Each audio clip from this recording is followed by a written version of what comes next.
இந்தியாவுக்கும் பாகிஸ்தானுக்கும் ரீசெண்டாக வார் நடந்துச்சு, எல்லாருக்குமே தெரியும், ஆப்ரேஷன் சிந்தூர்ன்ட்டு. ஸோ ஆப்ரேஷன் சிந்தூரில் பார்த்தீங்க அப்படின்னா பாகிஸ்தான் நம்ம மேலே மிசைல் லான்ச் பண்ணாங்க. மிசைல் லான்ச் பண்ணும்போது நம்மளோட ஏர் டிஃபென்ஸ் சிஸ்டம் என்ன பண்ணோம் அப்படின்னா அதை பாதியிலே மறித்து நம்மளோட ராக்கெட்டை வந்து லான்ச் பண்ணி ஸோ நம்ம ஃபயர் பேக் பண்ணோம். அந்த ஏர் டிஃபென்ஸ் சிஸ்டம் மட்டும் இல்லை அப்படின்னா நம்மள வந்து அந்த மிசைல்ஸ் எல்லாமே நம்ம மேலே லான்ச் ஆகிருக்கும். ஸோ நிறைய பாதிப்பு ஏற்பட்டிருக்கும், நிறைய உயிர் சேதம் ஆயிருந்திருக்கும், நிறைய பொருள் சேதம் எல்லாமே ஆயிருந்திருக்கும். ஸோ இதில் முக்கியமான விஷயம் என்ன பார்த்தீங்க அப்படின்னா ஏர் டிஃபென்ஸ் சிஸ்டமில் ரியாக்ஷன் பாயின்றது ரொம்ப ரொம்ப முக்கியம். ஸோ பாகிஸ்தான் நம்ம மேலே ராக்கெட் லான்ச் பண்ணிட்டாங்க.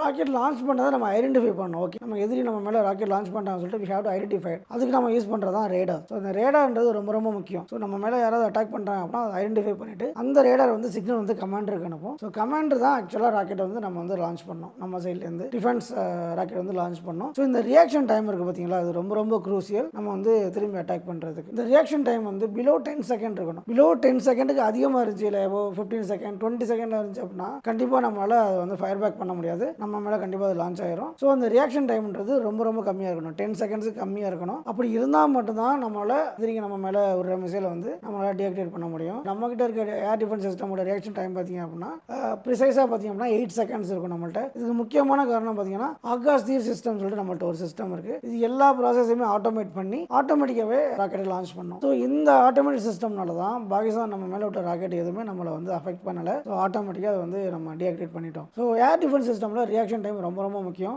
இந்த ரியாக்ஷன் டைம் பார்த்தீங்க அப்படின்னா பாகிஸ்தான்ட்ட அந்த அளவுக்கு எஃபெக்டிவாக கிடையாது. அதனால தான் நம்ம லான்ச் பண்ண மிசைல்ஸ் எல்லாமே பாகிஸ்தான் அட்டாக் பண்ணது. ஸோ அந்த மாதிரி ஒரு டிஃபென்ஸ் சிஸ்டம் நம்மள்ட்ட இருக்குன்றது ரொம்ப ரொம்ப ஒரு சந்தோஷமான விஷயம்.